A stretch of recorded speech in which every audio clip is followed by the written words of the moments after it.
Welcome to a special Legal AF interview. And we're going to talk about not just immigration rights, not just the rights of children who are caught up in this Kafkaesque, inhumane policy of Donald Trump, where he's literally chasing human beings through farms and fields and shopping centers and schools and airports and courthouses and the rest in order to implement his deranged and inhumane immigration policy. But we're going to talk about the fight against it, the first responders who are running in to the courts to make sure these things don't happen. We're at a pivotal moment in our sort of post-Charlie Kirk, Jimmy Kimmel era, where we've got to stand up.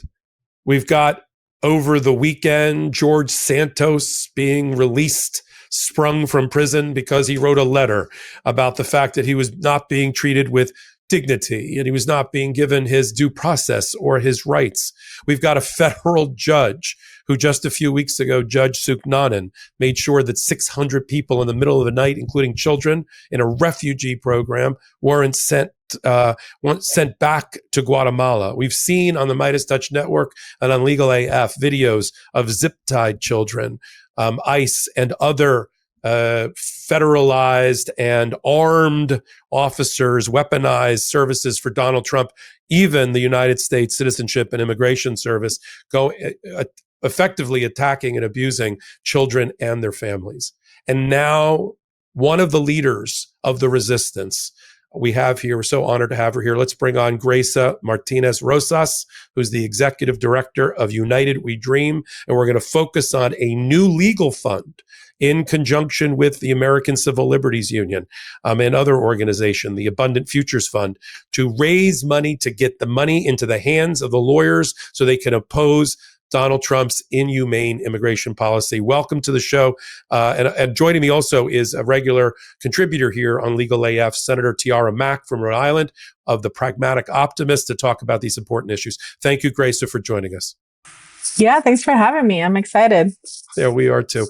So let's educate the audience. Let's brief the audience. Talk about your organization, United We Dream, your background, and then we can focus on the fund. We're going to put links to your organization and the fund so that people can donate, hopefully from there, learning more about this important issue from you.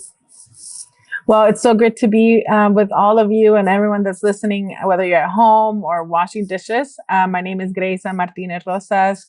I am really honored to be the executive director of United We Dream. We are a generation of young people with recent migration stories who demonstrate and advance collective thriving and mutual belonging. We do that through advocacy, grassroots organizing, and narrative. And I come to this work from a lived experience. I grew up undocumented here in the United States in Dallas, Texas. I remember when I was 7 years old crossing the Rio Grande waters. I still sometimes think about how cold that water was. And my family and I, we crossed that river holding hands and made a new life in Dallas, Texas, where my dad became a Southern Baptist preacher. And my mom and he led congregations all across the Dallas Metroplex. And I come to this moment also as someone who at 17 years old had my father detained because he was driving in Dallas without a driver's license and quickly was deported. And I remember being that 17-year-old. I didn't have any money. I didn't know any lawyers. I didn't know anyone that I could trust. And in that moment when my dad was deported, I felt like I failed him. And I failed the dream that we had all crossed the river for. And now I'm here 20 years later. I'm 37 years old. And I'm seeing the same stories that my family went through, the horrors of our dads being plucked away from our families in the middle of the night, our children being zip-tied, as you described at the beginning of this of this segment. And I just think that I'm no longer that 17-year-old. I have millions of people behind me. The country is rallying around undocumented immigrants. They understand that if one of our civil liberties are threatened, then none of us are free. And that's part of the reason why we launched this fund, because we needed to make sure that everybody had the right to due process and that no one should face this adversity alone. Absolutely. In your literature attached to your website, I learned that there's, of course, 11 million families that have an undocumented person. And I think if you extend it out 1 degree of separation, you can multiply that by many, many more.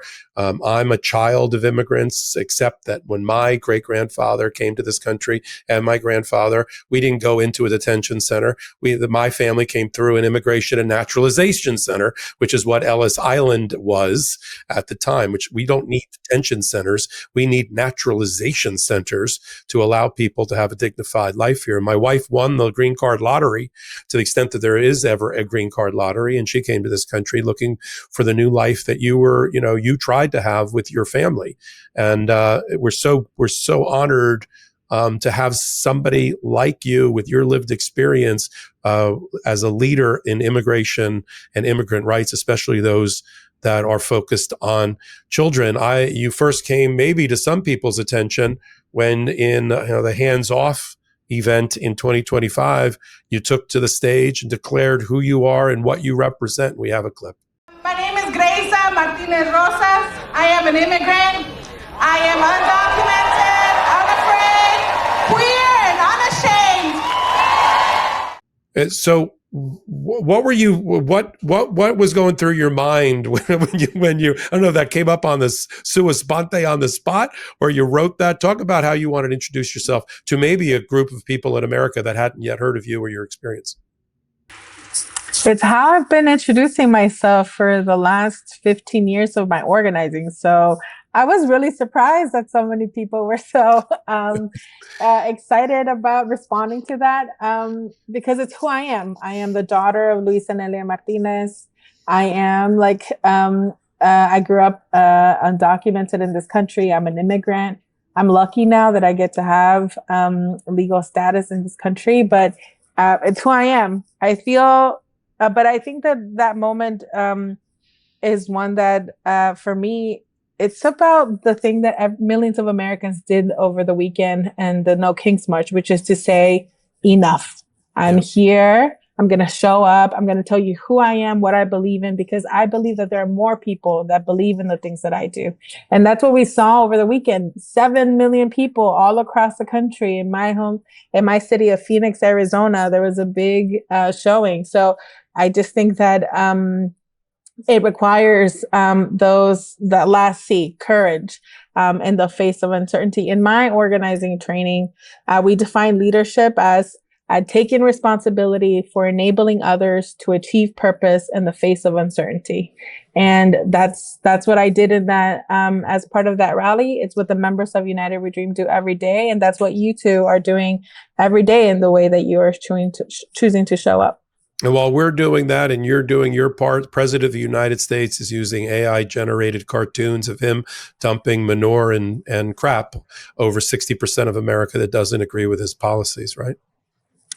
I mean, when Maya Angelou said, when someone shows you who they are, believe them. And I think that that's what he's done over and over again. But the truth is that what we also saw, what he was responding to is also who we are. It's like a nation of people that care about their neighbors, a nation of people that understand that, yes, they may be using immigration and immigration enforcement as a tactic to advance their agenda.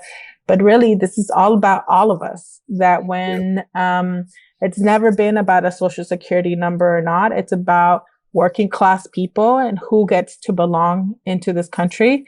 It's about fairness and due process.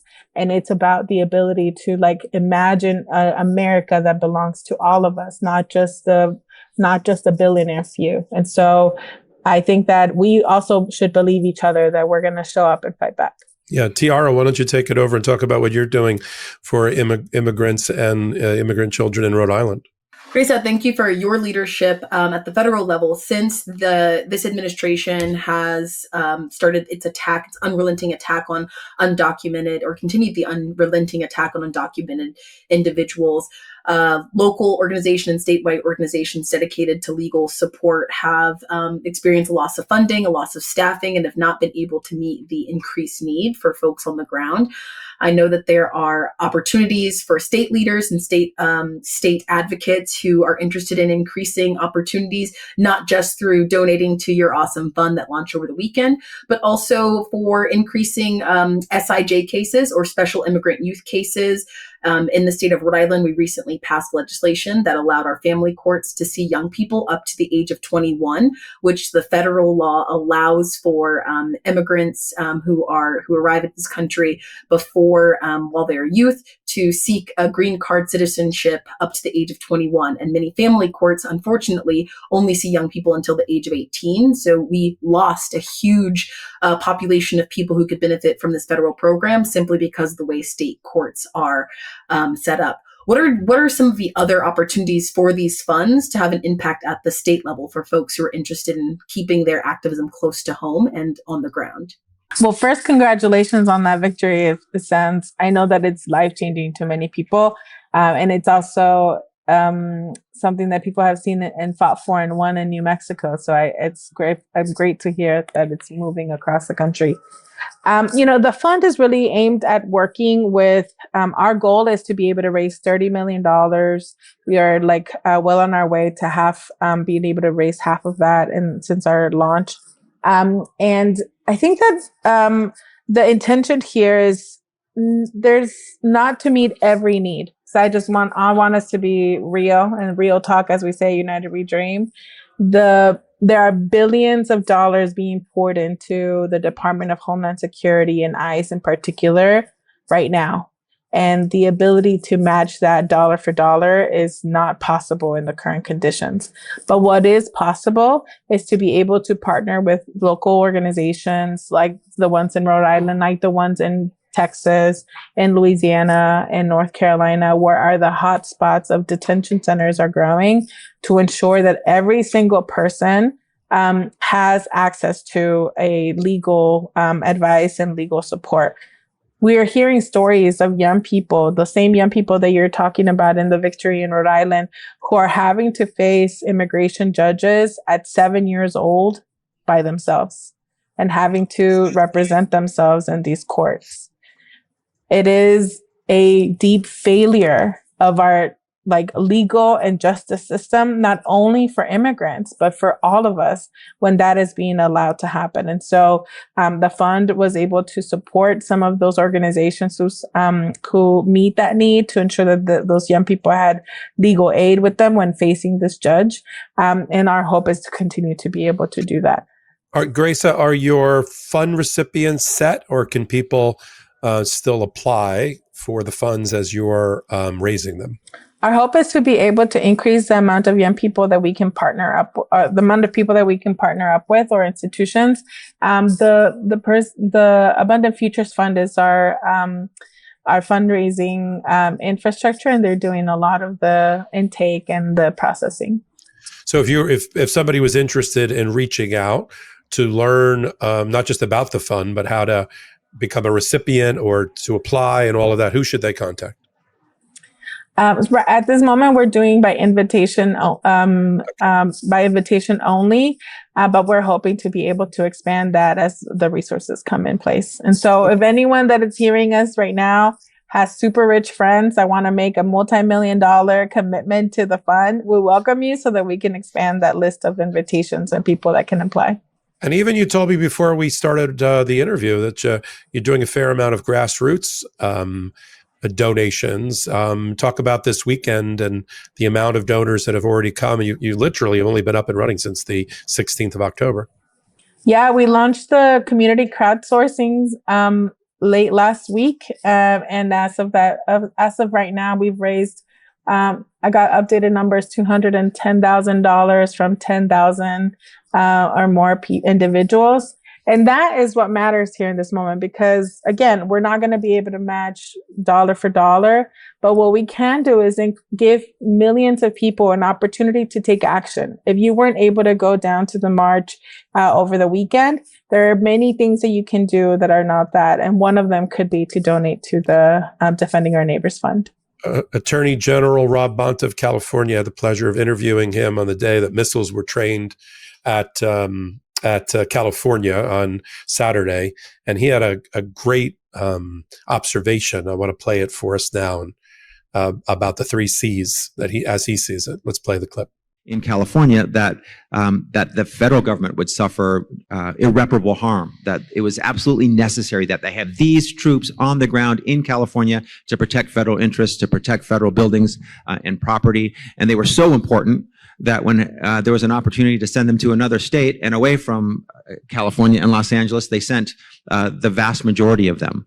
They sent 200 to Oregon, and they sent some to Illinois as well. And we called out that hypocritical action to the court with an additional filing and presentation to the court saying, if these National Guard are so necessary, if the federal government will suffer irreparable harm, then why are they being sent out of state and no longer here in California? And I think it speaks for itself. It's a very compelling argument, and it was a gift in the courts, and we have shined a light on it to the judges to make sure that they consider this action when they make their decision.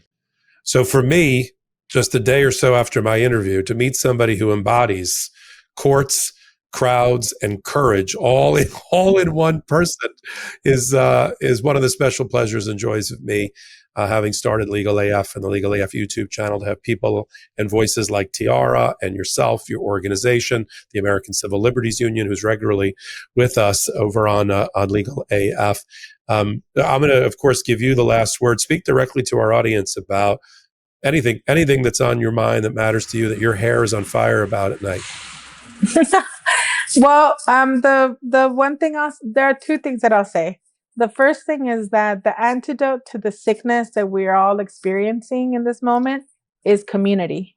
And that means like doing things to get out of isolation and be with people that are helping you maintain courage, maintain hope. For me, one of those people in my community is Anthony Romero, who's the president of the ACLU, and has been such a close partner in making the success of this fund possible, as well as Mayra Peters Quintero and Muzaffar from the Migration Policy Institute. So stay in community, reach out to people. And the second thing is that courage is not the absence of fear, but it's doing it anyway through your fear. And I think that as many of us listening today and in your everyday communities, millions of Americans, we will inevitably face moments of uncertainty and moments where it's like, of course, we're afraid. The courts are under attack. Young kids are being forced to represent themselves at 7 years old in front of an immigration judge. Our climate is changing in dramatic ways that we can just starting to understand, and yet we're here, and yet we get to do something about it. And so, if the donating to the fund is one of those things that gets you moving through the cloudiness of how difficult this moment is, I hope that it is. I hope that you join United We Dream. If you're a lawyer, I hope that you organize with some people in your communities and that you know that you're the right person at the right time for doing this thing. And so thank you for having me. And I hope that we remember that. And we're going to have you come back for sure. This is the moment, as we've talked about on Legal AF and to our community, for people to take a side. It's no longer okay to be on the sidelines. It's no longer okay to be on the fence. This is the moment of both history, your own personal family history, and history in general, where people are going to look you in the eye and say to you, what did you do in 2025 against the Trump administration, and which side were you on? And now is the time to stand up. I have a 4th C or a 5th C for this list that I've always lived by. It's the C about character. Character is not what you do when everybody's watching. Character is what you do when nobody's looking. And I know your character because what you do when nobody's looking and what you do when everybody's watching is the exact same thing. And I appreciate you being here. And I sleep better at night knowing that somebody like you is on the front lines for our democracy and for immigration rights. And we'd love to have you back another time. Thanks for having me. Absolutely. Greisa Rosas, the Executive Director of United We Dream. And click below to help continue to fund. Let's blow through, forget 30 million. Let's blow through the 30 Yes, million. Right? That's just right. the glass ceiling that needs to be cracked. Go click below for Defend Our Neighbors and donate, because they need the money to oppose this out of control, depraved Trump administration. You're on Legal AF as well. Take a minute, hit the subscribe button. If you enjoy this type of content, you want this kind of newsmaker and leader to be here with us, then hit the subscribe button. Come over to Legal AF Substack and do the exact same thing. Until our next report, I'm Michael Popok. Can't get your fill of Legal AF? Me neither. That's why we formed the Legal AF Substack. Every time we mention something in a hot take, whether it's a court filing or a oral argument, come over to the Substack. You'll find the court filing and the oral argument there, including a daily roundup that I do called, wait for it, Morning AF. What else? All the other contributors from Legal AF are there as well. We got some new reporting. We got interviews. We got ad-free versions of the podcast and hot takes. Where? Legal AF on Substack. Come over now to free subscribe.